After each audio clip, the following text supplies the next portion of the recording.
A vida sem a música seria um erro, disse assim o filósofo Friedrich Nietzsche.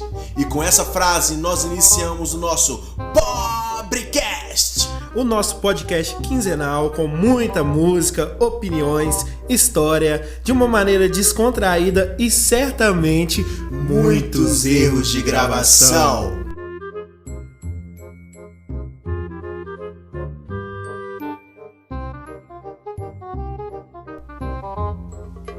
De uma forma ou de outra, a música sempre esteve presente na vida das pessoas. Pois é, e para começar esse primeiro episódio falando sobre a evolução musical, nós apresentamos os locutores desse digníssimo Pobrecast. Meu nome é Paulo Roberto. E eu sou o Eric Lima. E hoje nós começamos esse Pobrecast falando sobre a evolução musical, como ela surgiu e como ela está no nosso cenário, né?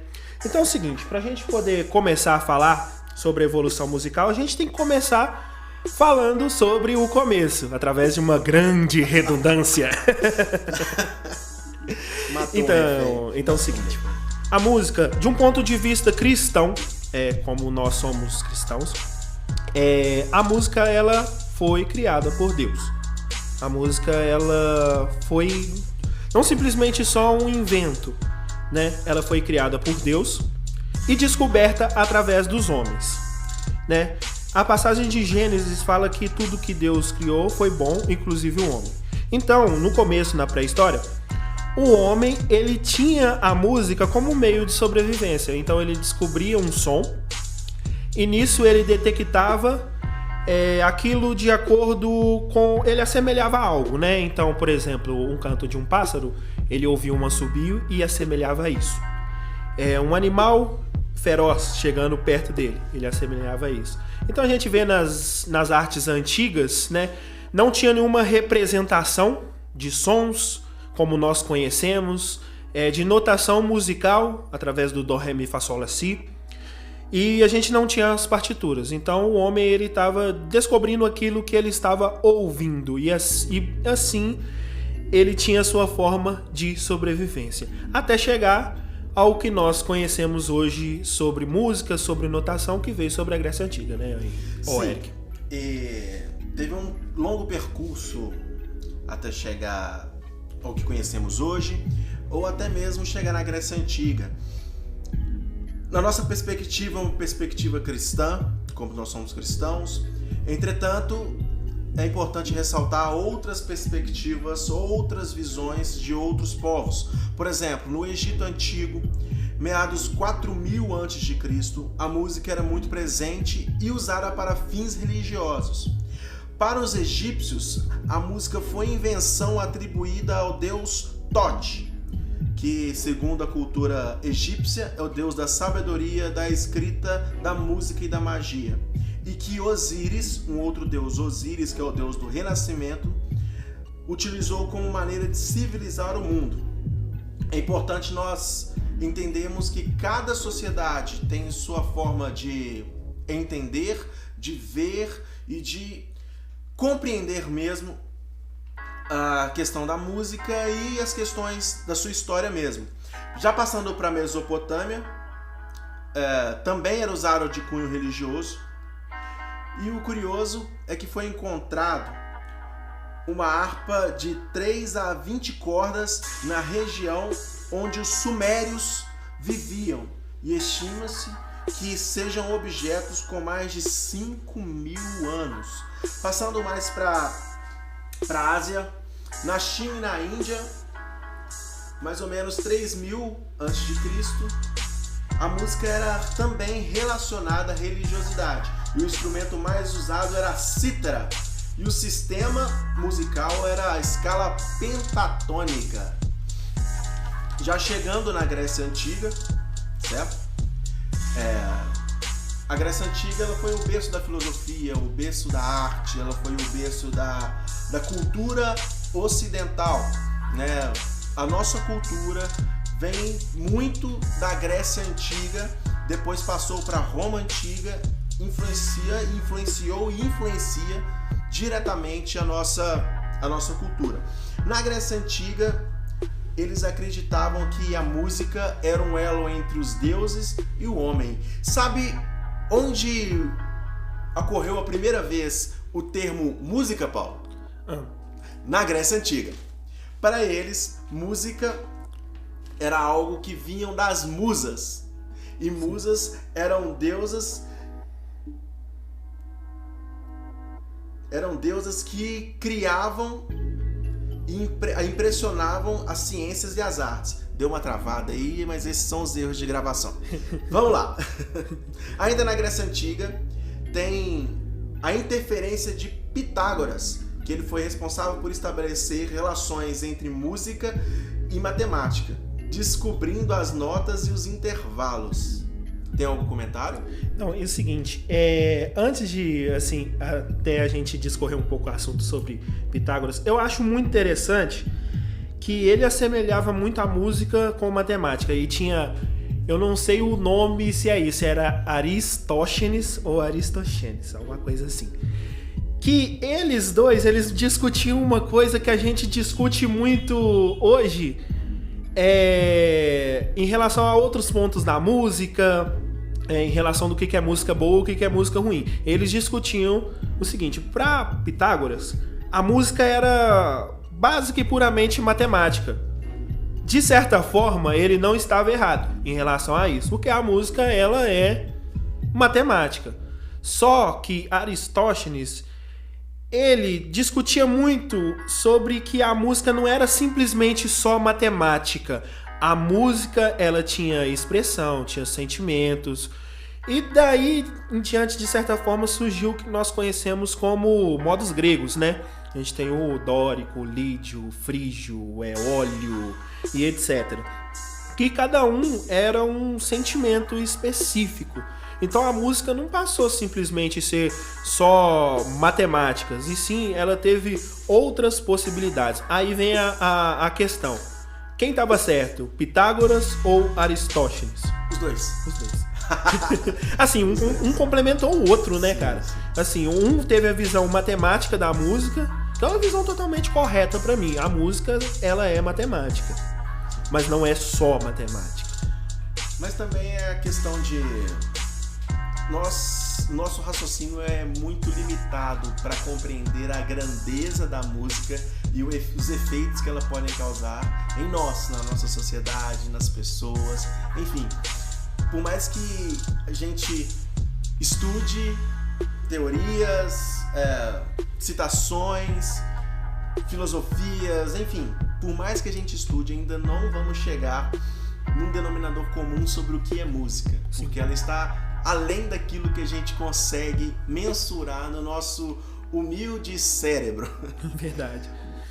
Bom, na Roma Antiga, seguindo na Roma Antiga, a música começou a ser usada tanto de forma religiosa quanto de forma popular. Ela começou a ser entendida como uma arte popular na Roma Antiga. Na Idade Média, o conhecimento e as produções artísticas era de domínio da Igreja Católica, o que não é nenhum demérito, né? Muitos historiadores gostam de trazer o período da Idade Média como um demérito para a sociedade. Entretanto, nós temos que observar que muitas produções foram feitas, artísticas, filosóficas, culturais, foram feitas na Idade Média. Então não era nenhum demérito a Igreja Católica, o período que a Igreja Católica ficou sob administração da cultura e do conhecimento. Um fato interessante é que o Papa Gregório I, no século VI, classificou e compilou as regras para o canto que deveria ser entoado nas celebrações, que ficou conhecido como canto gregoriano. Canto gregoriano, justamente. Bom, aí a gente vai entrar no Renascimento. Nós vamos falar de uma forma bem rápida, porque isso não é uma aula de história. Nós vamos entrar nas opiniões, nas discussões, e em breve, quem sabe, né, nós estaremos aí com canais de interação e comunicação. E quem sabe você não faça o Enem, estude através disso aqui que você está ouvindo, né? Não, melhor não. Mas uma curiosidade antes da gente chegar a esse ponto é que é o seguinte, até então a gente não tinha nenhuma notação musical. Sim. Né? Então, teve um carinha que chamado aqui Guido de Arezzo. Ele... Saúde. Amém. Ele criou as notas musicais que a gente conhece como Dó, Ré, Mi, Fá, Sol, Lá, Si. E o seguinte, ele através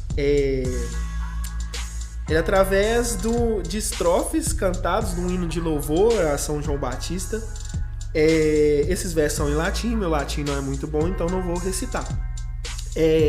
Só que o seguinte... Ainda bem.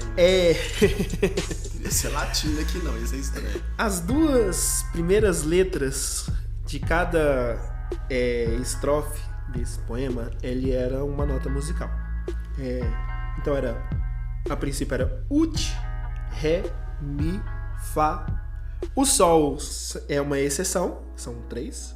Lá e Sam. O Sam, ele virou Si, e o Ut, porque era assim bem mais difícil de ser falado, e como era uma linguagem que era para ser universal, esse Ut se transformou em Dó. Então a partir daí, ainda assim não se tinha as partituras, né? Porque não se tinha sido inventada a imprensa ainda, que foi só lá para 1523 e a gente vai falar isso. Mas assim, se tinham muitas escalas, muitas notações diferentes, então todo mundo meio que se tocava do seu jeito, da sua forma. Então se tinha afinação oriental, afinação ocidental e várias afinações. Então, de certa forma, para poder padronizar, meio que se criou essas 7 notas musicais, que são conhecidas hoje como Dó, Ré, Mi, Fá, Sol, Lá e Si. Bacana. É interessante ressaltar que o homem está sempre em desenvolvimento. Sim. Por isso que eu disse agora há pouco sobre não ser nenhum demérito o período medieval, porque nós não podemos encaixar o homem medieval... Quase que eu derrubo o microfone.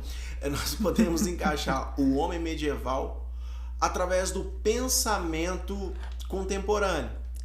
É a mesma coisa de você querer que uma criança tenha um domínio sobre uma máquina como um carro, né?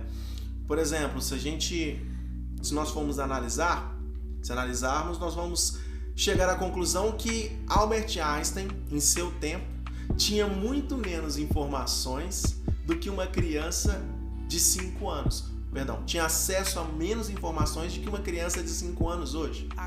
Ou seja, nós devemos entender a sociedade, a evolução social, a evolução humana, e isso implica na música.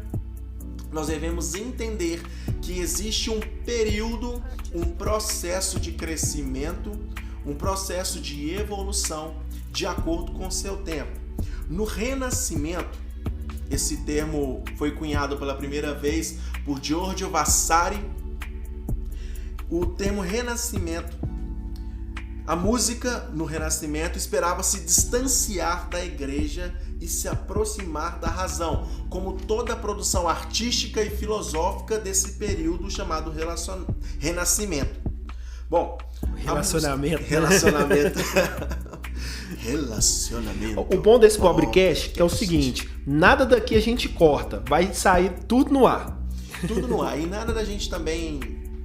O legal da ideia do Pobrecast, o próprio nome diz, é que num determinado momento você vai ouvir um vendedor de coxinha passando, ou crianças brincando na rua, ou qualquer tipo de intervenção sonora, cachorros latindo, porque é um Pobrecast mesmo, e a intenção é levar, além de um mínimo de conteúdo possível, nós levarmos também a opinião e levarmos você, nosso querido ouvinte, minha mãe, minha noiva, a noiva do Paulo, Tem o Henrique também, que agora falou que vai ouvir, o Elisiel vai ouvir também. Obrigado a você que vai nos ouvir através das nossas plataformas digitais. Nós vamos estar no YouTube, graças a Deus. Em breve nós vamos estar no Spotify e no Deezer, mas vamos estar no YouTube e no SoundCloud. Legal. Bonito, hein? Você viu? SoundCloud. Continuando. A ideia é uma surpresa pra mim dizer que outras pessoas vão ouvir. Mas continuando. A ideia é trazer pra você uma reflexão. Né? Nós não queremos somente contar uma história ou trazer a nossa opinião, mas te fazer pensar no destino onde que a sua música, aquilo que você na posição de ouvinte ou você na posição de músico, o que você executa ou o que você escuta. Porque a gente entende, e se analisarmos no decorrer da história, nós vamos perceber que a produção musical de cada tempo é um reflexo da sociedade, é um reflexo de tudo que estava acontecendo. Por exemplo, na Idade Média, como eu disse, estava sob o domínio da Igreja Católica. Isso implica que os cantos, como foi citado o canto gregoriano, eram cantos voltados para celebrações das missas e eventos da Igreja Católica, certo? Então a música, ela mostrava aquilo que a sociedade, que o período vivido pensava. Então, desde já eu já quero colocar uma pulga atrás da sua orelha. O que a música contemporânea, o que a música de hoje em dia expressa para você? Daqui a pouquinho nós vamos chegar à conclusão dessa pergunta. Bom, ainda no Renascimento a música se tornou polifônica, ou seja, com 4 ou mais sons. Período barroco, que é o século XVII, nós já estamos chegando. No século XVII, promove grande mudança no cenário musical. Foi um período muito fértil para a música. Começaram a se utilizar os modos gregos com mais veemência, né? Tem o surgimento das orquestras, óperas, e tudo aconteceu nesse período. 3 nomes que se destacaram nesse período foram Vivaldi, Johann Sebastian Bach e Domênico. Logo depois veio o classicismo, que é um período que compreende de 1750 a 1830, que resgata os conceitos gregos com objetividade, equilíbrio e clareza formal. Novas estruturas musicais surgem: a sonata, a sinfonia, o concerto e o quarteto de cordas. Dois grandes nomes desse período é Mozart e Beethoven. Beethoven é o cachorro do filme, né? Filme, não. Da sessão da tarde. Da sessão da tarde. Não é isso. Não. Se você tem mais de 30 anos, mais de 25 anos, você já assistiu Beethoven. E eu já assisti demais. Então você tá velho. Bom, logo depois desse período, nós vamos citar um período chamado Romantismo, que não são as músicas bem românticas de Zezé de Camargo, Luciano, Chitãozinho, Chororó e entre outros. Fábio Júnior. Foi um momento que aconteceu no século XIX, que surgiu na Europa. A música predominante tinha como qualidades a liberdade e a fluidez, e primava também pela intensidade e vigor emocional. Esse período musical é inaugurado também pelo Beethoven, que não é o cachorro, com a terceira sinfonia, e passa por Chopin, Schumann, Wagner, Tchaikovsky e Strauss, entre outros. Avançando na história, nós entramos no século XX. E aí a gente para num ponto que é o seguinte. A música, a gente estava discutindo isso antes. A música até então, né? A gente pegou um período que a música ela era voltada para as religiões. Sim. E para os seus misticismos, etc. e tal. Depois a música, de certa forma, ela começou a ser popular. né? Ela começou a ser só simplesmente do domínio da igreja, ela começou a ser bem mais popular. Então, assim, não é que todos tinham acesso ainda à música, ainda era bem restrito às classes mais altas, às classes mais nobres e etc. E o intuito da música ainda continuou sendo a arte, mas não simplesmente a arte voltada para Deus totalmente, mas sim para o homem e para as coisas que ele vivia. Cada momento, cada era da música erudita, que são essas eras, o classicismo, o período barroco, o romantismo, eles sempre trouxeram algum lado do homem, né? E algum lado também da evolução musical, trouxeram mais instrumentos que de certa forma eram instrumentos da igreja, e aí começou a gente ter as tonalidades maior e menor, com a evolução e a invenção da imprensa. A gente começou a ter uma notação universal, que é a partitura. A partitura, ela... Assim, para você tocar uma música, imagina só hoje, você não tem nenhuma representação musical, você não tem o dó, ré, mi, fá, sol, lá, si e nada que te represente. Então, para você tocar uma música, você tocar algo, você precisava do compositor da música para estar ali. O compositor da obra, ele tinha que vir pessoalmente. Então, para você poder ouvir aquilo que você gosta, aquela pessoa te encantar para você. É praticamente isso. Vamos supor, você gosta aí do Zé Ramalho, vamos supor. Ou você gosta aí do Chitãozinho Chororó, etc. Eles tinham que vir na sua casa para poder cantar.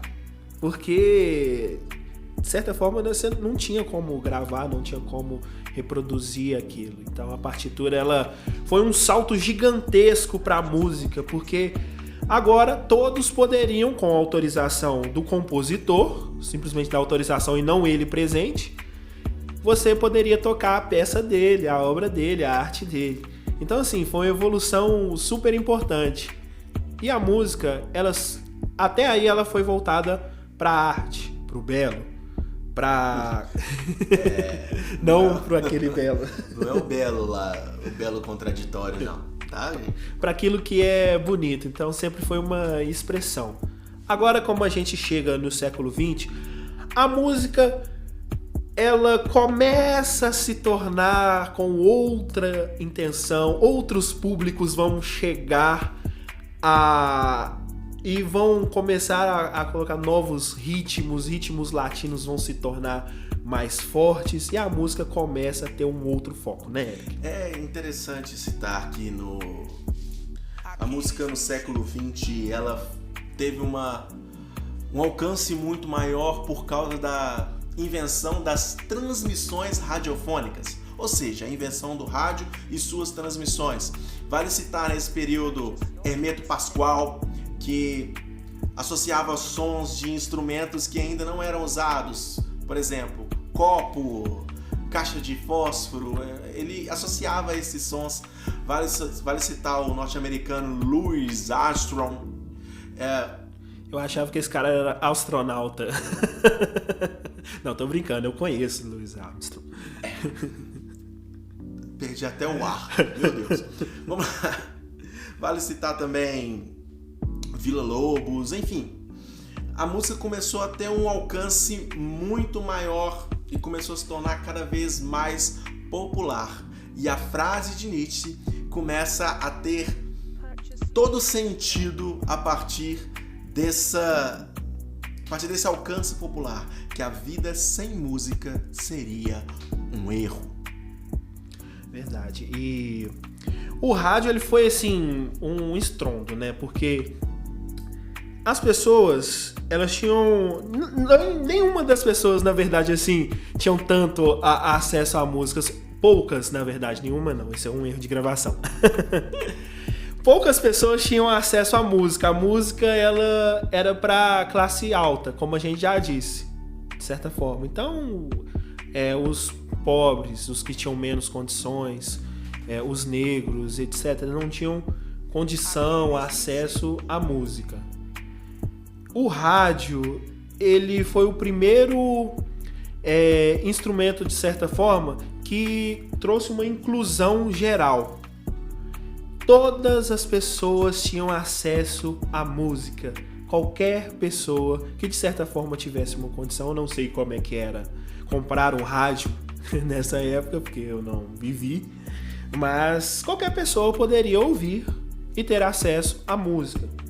Ainda assim, não tinham acesso a cifras, etc. Mas qualquer pessoa poderia ouvir, não precisava pegar uma partitura e estudar para poder entender, de certa forma, né? Mas poderia ouvir. Sim, já existiam registros sonoros das canções, né? Porque antigamente você pegava uma partitura e meu professor de violão, vou mandar o link do podcast para ele vai escutar, então um abraço, Daniel Leão.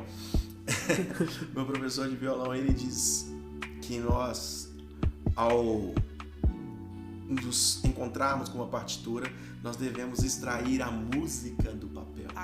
Nós devemos chegar ao lugar em que a música está.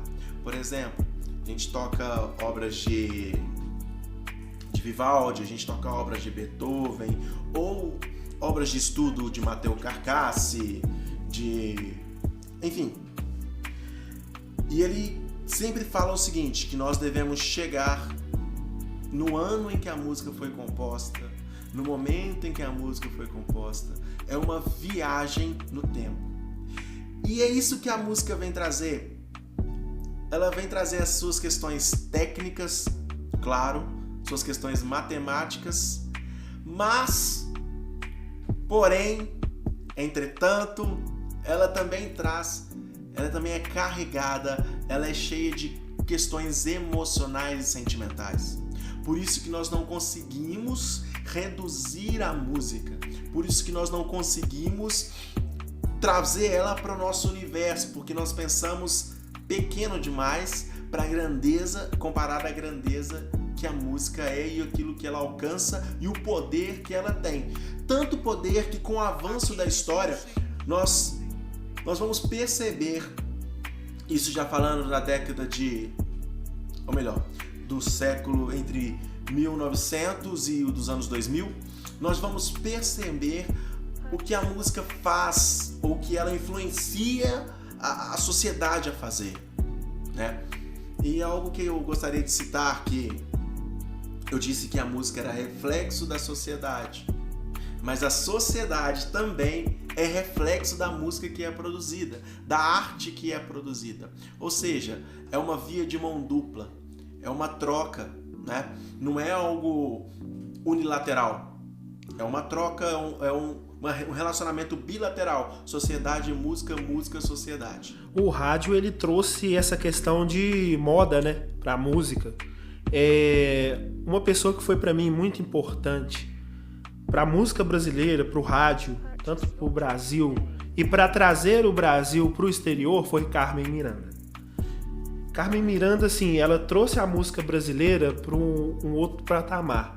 Apesar dela não ser brasileira, ela ser portuguesa, mas assim, ela trouxe a música brasileira de uma forma que os americanos, eles tinham uma visão totalmente diferente do que era o Brasil. E dos povos também da América Latina. E você pega o rádio, e aí o advento da televisão também, que chegou no Brasil nos anos 50, mas muito antes nos Estados Unidos. Então, a partir daí a música, ela começou a ser uma arte comercial. Arte comercial. Não simplesmente só comercial. Porque hoje nessa época a gente poderia colocar as duas coisas juntas. A arte e o comércio. Se viver da arte. Se viver da arte. Não que o pessoal dos séculos anteriores eles não viviam, mas era muito restrito. Sim. Então, começou-se a ter um público muito maior que consumia música, que ouvia música. Então aí já começou o blues, o jazz, o samba no Brasil, e veio começando os outros ritmos latinos, e a música começou a cada vez se tornar uma arte popular. Então, aí a gente começa as manifestações rítmicas, por exemplo, blues, jazz, que é uma coisa mais americanizada, que não deixa de ter sua beleza, que não deixa de ter sua influência, sua magnitude mesmo na música brasileira, né? O jazz, o blues, que é a coisa da galera mais... coisa da pretaiada mesmo. É mais do subúrbio, do subúrbio dos Estados Unidos, aqui, né? Aqui não tem politicamente correto, não. Eu sou negão mesmo e tenho muito orgulho disso. E o jazz, o blues, o soul, né? Que na verdade é o funk soul, que ficou conhecido como soul music, ou seja, música da alma. Por falar em funk, meu Deus. Vamos respirar. Mas isso são manifestações do gueto norte-americano mesmo, da galera dos negões mesmo, do pretão mesmo, da galera do black e tal.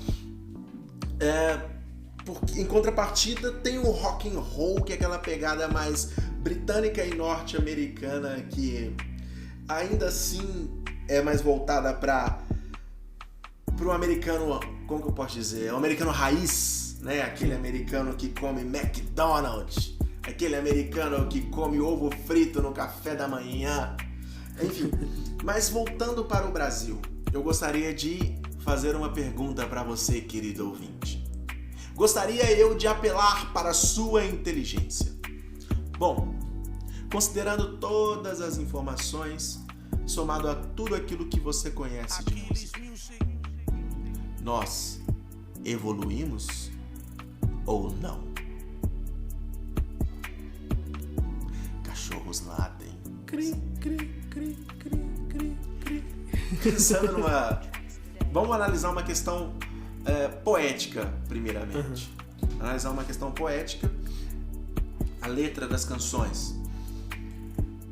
Antes, como foi dito, a música era pensada como um reflexo da sociedade e a sociedade um reflexo das canções. Então, antigamente existia um movimento filosófico poético, um movimento que forçava você pensar para escrever uma canção.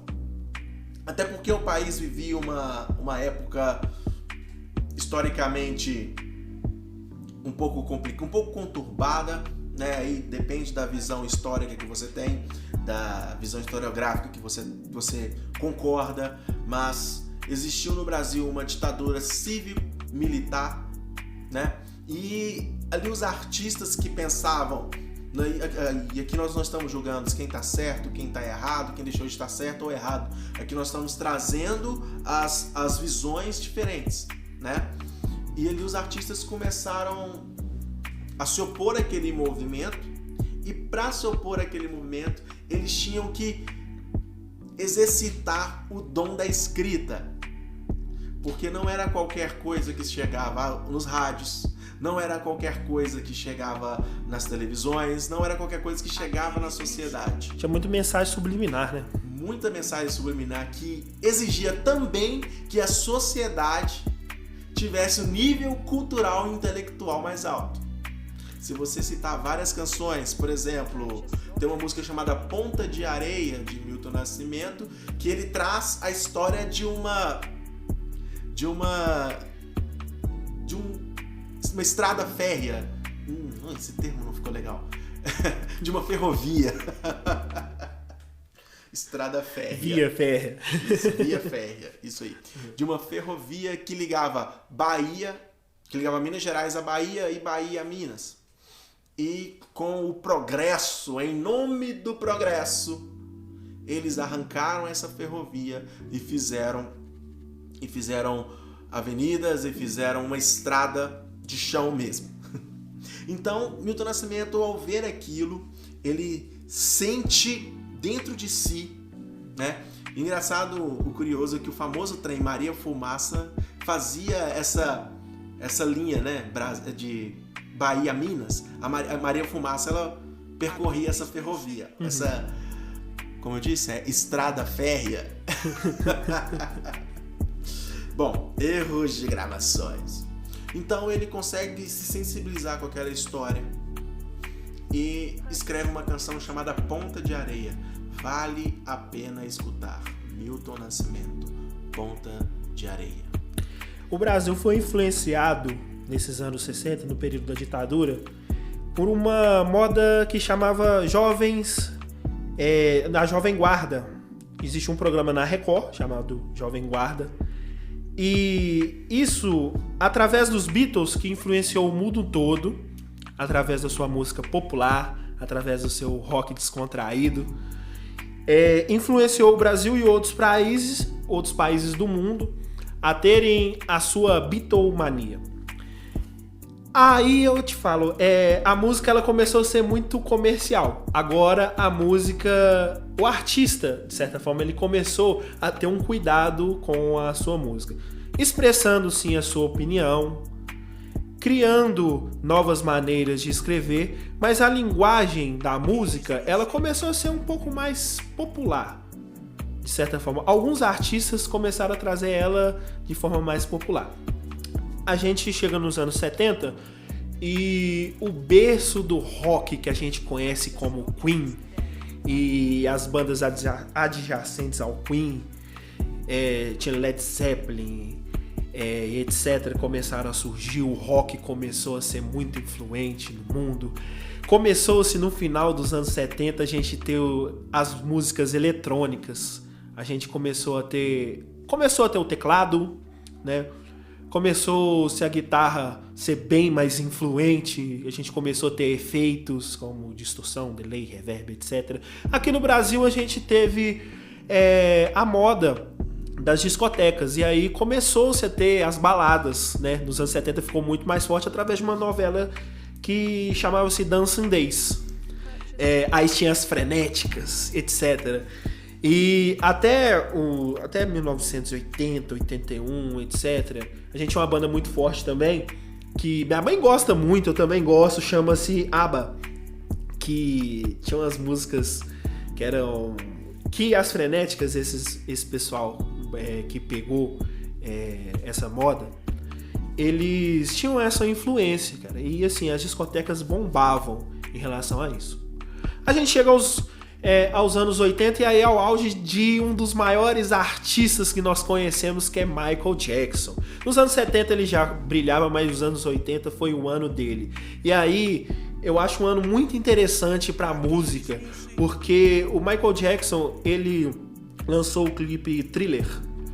Nunca nenhum artista ele começou a fazer clipe de uma forma como o Michael Jackson fez, que não era simplesmente um clipe onde tinha música, era um clipe onde contava uma história, foi quase um filme, o Thriller. Isso chocou de certa forma o mundo.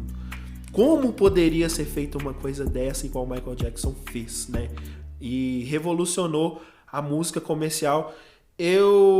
Muitos dizem que através desse clipe, dessa forma, né? Esse álbum, Thriller, que foi o álbum mais vendido da história, em mais de 60 milhões de cópias, Michael Jackson ele começou a trazer para o mundo uma outra visão da música, a música de uma forma onde você pode vender e vender em massa, trazendo uma qualidade absurda. Isso aliado também à MTV, quando chegou a MTV americana, que soltava videoclipes, as pessoas podiam ver os clipes de outros artistas, mas os clipes dos artistas eram clipes assim, normais, não eram clipes igual o Beat It, o Thriller. E assim, o Michael Jackson, dos anos 80 pra frente, ele começou a influenciar uma geração de músicos que começaram a pensar diferente, de uma forma artística, de uma forma comercial. O Paulo é o cara mais universal. E eu sou brasileirão mesmo. Eu sou brasileirão mesmo. Eu gosto de arroz e feijão e farinha. O Paulo é um cara mais universal. Eu gosto de McDonald's, Burger King, etc. Deus me perdoe, mas isso é muito bom. Então, assim, paralelo a essa cronologia que o Paulo trouxe, acontecia no Brasil, com o reflexo da sociedade, como eu venho dizendo desde o início, acontecia no Brasil o movimento das diretas já acontecia no Brasil a influência da galera chamada do comunista, como chamava ele, comunistas. Novamente, não estou falando quem é certo, quem é errado. Não estou dizendo isso, só estou trazendo fatos para ilustrar o nosso bate-papo. Até porque se você é bolsominion ou gosta do Lula, isso não importa. É importante que você ouça a gente. Se você é bolsominion ou gosta do Lula. Eu acho esses termos um pouco pesados. Não vamos politizar o Pobrecast. Então vamos lá. Acontecia no Brasil. Então, assim, as pessoas pensavam para escrever, as pessoas estudavam para escrever, as pessoas buscavam em filósofos como Immanuel Kant, como Descartes, como Voltaire, como Nicolau Maquiavel. Eles buscavam influências em Augusto Comte, Emile Durkheim, buscavam nessas pessoas, os pensadores universais, os grandes pensadores da história, para escrever uma canção. Isso foi ao longo, né, de 1960, 64, 70, até um certo período ali dos anos 2000, porque no final de 80 para os anos 90 surgiu o rock nacional, né? Surgiu Legião Urbana com Renato Russo e a galera que ainda assim utilizava muito do artifício poesia. Surgiram vários movimentos ainda que usavam a poesia e não buscavam somente o comércio. Entretanto, dos anos 2000, vamos colocar aí dos anos 2000 em diante, pouquinho antes, nos anos 95 em diante, começou-se a ver a música como objeto de mercado somente. É aí que entra a opinião. Agora é o seguinte, agora a gente vai falar sobre os anos 90 e é o seguinte, na internet existe uma coisa chamada rage. Essa é a hora. Você não sabe o que é rage? Rage é raiva. Ah, eu não sabia. A gente vai ter um podcast só pra falar sobre os anos 90, sobre toda essa era da música. Então, se você gosta também de YouTube, procure Canal 90. Isso é uma dica muito boa, porque você vai ouvir muita coisa sobre os anos 90. Nós estamos fazendo propaganda pros amiguinhos. E façam pra gente também, se ouvirem esse pobrecast. Os anos 90, eu falo que na música, uma era não começa simplesmente onde ela começa. Vou explicar o que eu estou querendo dizer. Se os anos 90... a gente fala da música dos anos 90, pra mim ela não começou em 1990. Porque 1990, 1991, etc., eles tinham resquícios das músicas dos anos 80. Os anos 70, o final dos anos 70 até um pouquinho dos anos 80 tinha muito resquício ainda do meio eletrônico. Dos anos 80, assim, até um pouquinho 91, 92, 93... na música internacional e na música brasileira tinha muito o romantismo. Nos anos 80, assim, 85, 86, até assim, passou 95, 96, etc., começou-se na música o pagode e o sertanejo que nós conhecemos hoje. Não o sertanejo de raiz mesmo, mas o sertanejo que começou a ficar romântico, né? Trouxeram as duplas que a gente conhece como Zezé de Camargo e Luciano, Chitãozinho, Chororó. Aí vieram mais duplas como Gian e Giovanni, Leandro e Leonardo e etc. E o pagode trouxe o Raça Negra, o Só Pra Contrariar e etc. Trouxe muita banda boa. Os anos 90, ele foi um ano pra mim muito divisor de águas pra música, porque nós tínhamos muitas bandas boas, surgiu Mamonas Assassinas, que por mais que assim, letras que tinham conteúdos assim mais pesados, mas Mamonas Assassinas eles eram muito bons mesmo. Né? Mas eles eram, de uma forma confessional, eles eram irreverentes. Sim. A ideia deles, pós a banda Utopia,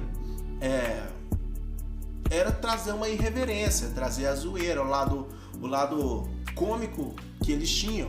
Então, assim, as letras deles você não pode analisar de uma forma poética, literária, a não ser trazendo para o lado mais cômico. Surgiram muitas bandas boas, de fato, só pra contrariar, que particularmente eu gosto. Alexandre Pires é um monstro. Alexandre Pires. Um abraço pro meu amigo Alexandre Pires. Amigão. Entretanto, surgiram algumas coisas que começaram a mostrar o que viria a partir dos anos 2000. A gente começou a ter algo que, assim, não vou criticar o estilo, porque tem muita coisa boa musicalmente. O Axé Music, ele tem muita coisa boa e trouxe muitos elementos bons, né? Como timbal, ele trouxe instrumentos de percussão no geral. Só que assim, a música, quando ela começou a ser produzida pro carnaval e começou-se a perder aquelas coisas das marchinhas de carnaval, ela começou a passar por um outro ponto, né? Que a gente analisa como um ponto que é a música para momentos específicos. Você citou uma coisa muito interessante. Antônio Carlos Belchior, o cearense, para mim, um dos maiores poetas que a música brasileira já conheceu. Não compreendido, para falar a verdade. Tem um amigo que fala que Antônio Carlos Belchior foi o Dante Alighieri brasileiro. Não foi compreendido, mas... Olha, e não foi tão compreendido. Isso é uma história... Talvez você saiba dessa história. Sim. Só para complementar, nós moramos na cidade de Santa Luzia, Minas Gerais. Uma cidade que tem muita história. Curiosidades de Santa Luzia. E Belchior, conta-se a história que ele veio tocar num bar aqui em Santa Luzia, que eu não lembro o nome. Sabe qual que foi o público? 0. E já estamos falando daquele Belchior que já havia gravado discos, alcançado sucesso nacional. Nós estamos falando daquele Belchior que já havia feito, como nossos pais, gravado na voz marcante e eterna de Elis Regina. Enfim, nós estamos falando desse Belchior. E não teve público, simplesmente não teve público no show dele. Se você está se perguntando quem é Belchior, você vai se lembrar de Medo de Avião, Rapaz Latino-Americano, Divina Comédia Humana e por aí vai. Como Nossos Pais, enfim, e por aí vai. Mas assim, olha, eu sempre digo que tem algumas bandas que elas podem ser de certa forma, não vou dizer não muito boas, de certa forma não tem uma letra muito agradável, não tem talvez uma harmonia gigantesca, etc. Mas algumas bandas são necessárias. Assim, não sou um fã de Ao Chan. Era de certa forma... Mas são bandas de certa forma que elas não são do meu gosto, mas de certa forma eles trouxeram alguma coisa de novo. O problema é o seguinte... daí em diante começou a gente ter o que a gente vê hoje de falta de originalidade. Se uma banda cria algo, outros vão lá, pegam a onda do sucesso e copiam. Fazem letras de qualquer forma para poder vender. Os anos 90 foram o precursor dessa característica que a gente vai ver ao longo dos anos 2000, dos anos 2010 e o que a gente vê hoje. Músicas comerciais. Lembra que a gente falou de música era uma arte comercial?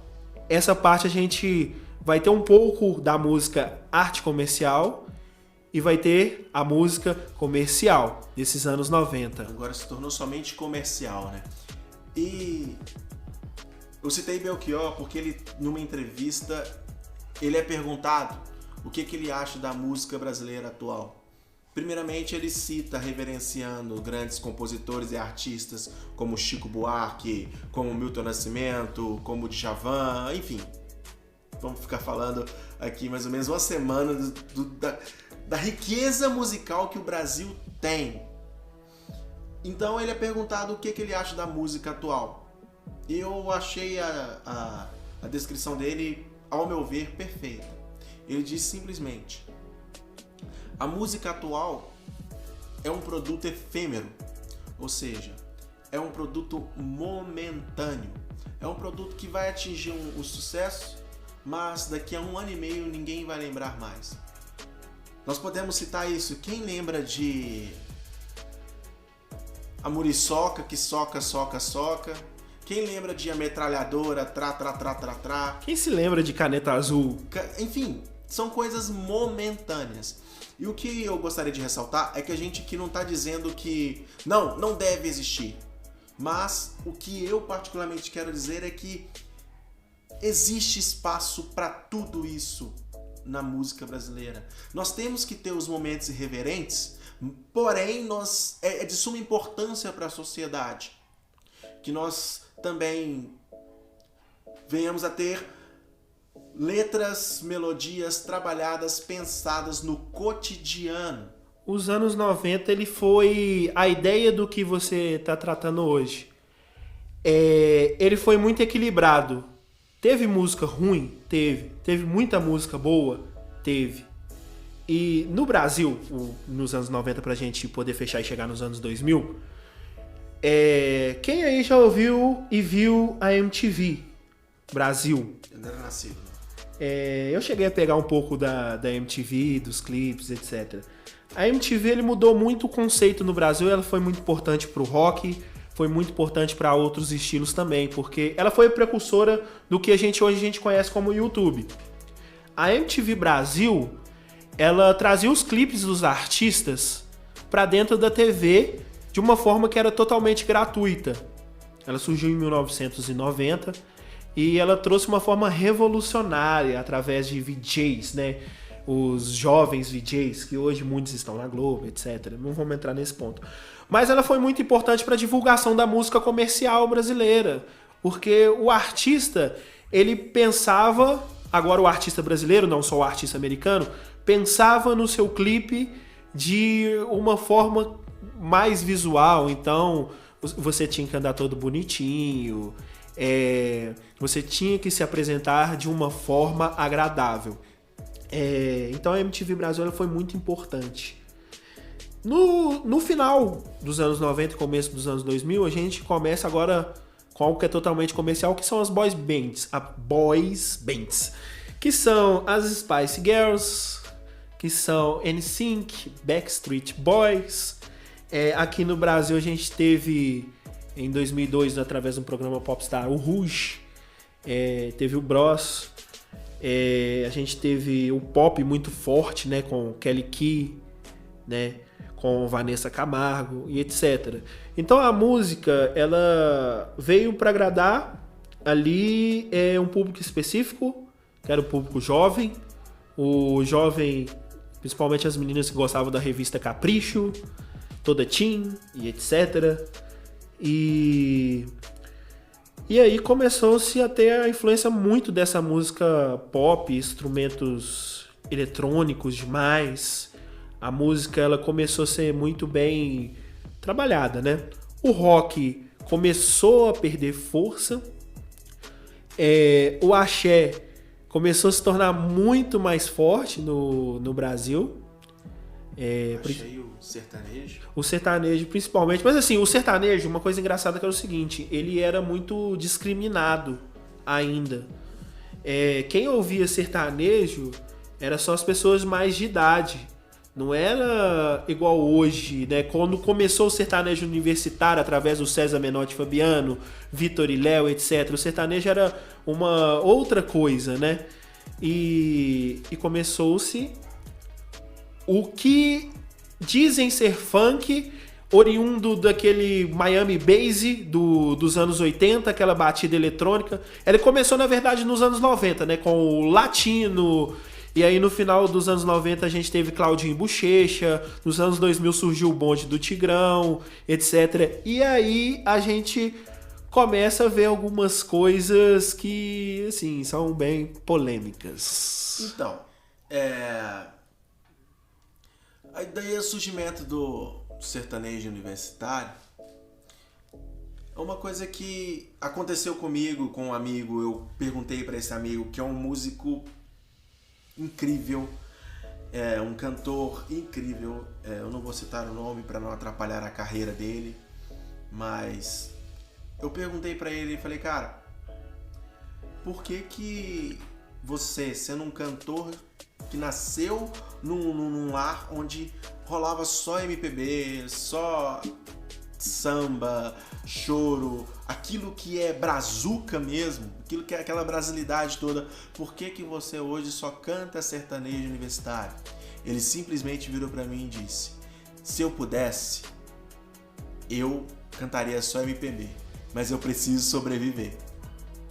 A MPB nessa época ela começou a ser menos forte. A MPB que a gente conhece, apesar que em 2001 surgiu o Tribalistas, né? Que foi assim, foi um fenômeno. Surgiu o Tribalistas, mas Tribalistas eram Carlinhos Brown, Arnaldo Antunes e Marisa Monte. Se eu olhar aí, cada um deve estar com 105 anos. Então, assim, é uma novidade eles se juntarem. Entretanto, eles já estavam na carreira há um bom tempo. A minha pergunta que bate na minha cabeça e fica é: Milton Nascimento já está com mais de 70 anos, Chico Buarque já está com mais de 70 anos, Djavan já está com mais de 70, Beto Guedes já está com mais de 70, Flávio Venturini, Cláudio Venturini, Lô Borges e por aí vai, já estão com mais de 70 anos. O que vai sobrar daqui a um tempo? O que vai ser produzido daqui a um tempo? Nós vamos viver de músicas do passado, por exemplo, Raimundo Fagner, Belchior, que já não está entre nós. Nós vamos viver da música, daquilo que foi produzido no passado, ou nós vamos produzir? Por isso fica o apelo. Gente, tem espaço para todo mundo. Não estou falando que não deve ter funk, não deve ter sertanejo universitário. A questão do funk eu só não vou escutar, mas tudo bem. Cada um escute o que quer, né? Cada um escute o que der vontade. Mas por que não se pode mais, nas rádios populares, se tocar algo diferente? A música, ela começou a ser, assim, algo para ganhar dinheiro. Só para ganhar dinheiro. Só para atender um mercado. Temos compositores muito bons. Sim, sim. Temos instrumentistas muito bons. Isso é fato. Só que assim, e o público? O público, o que ele quer ouvir hoje?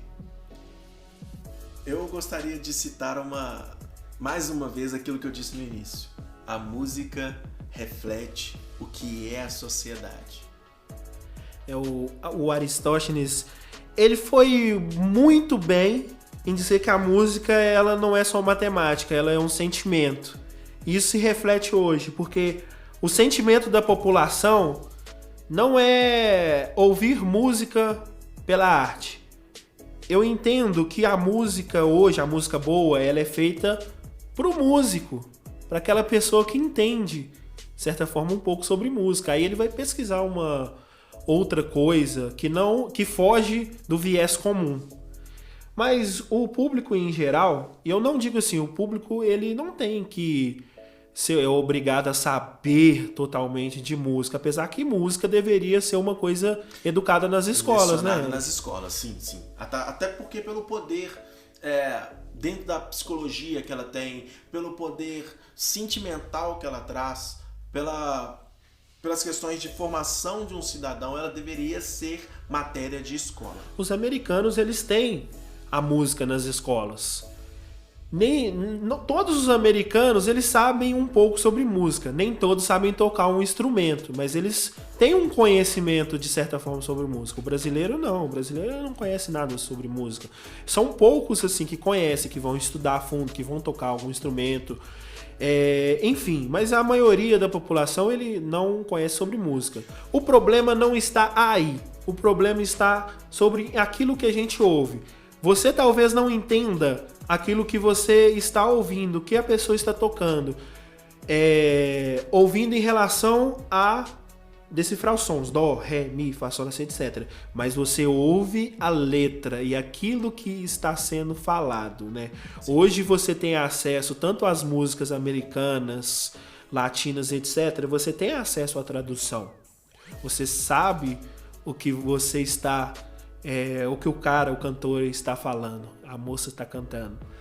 E hoje, quanto mais a música fica pornográfica, melhor é para a maioria das pessoas.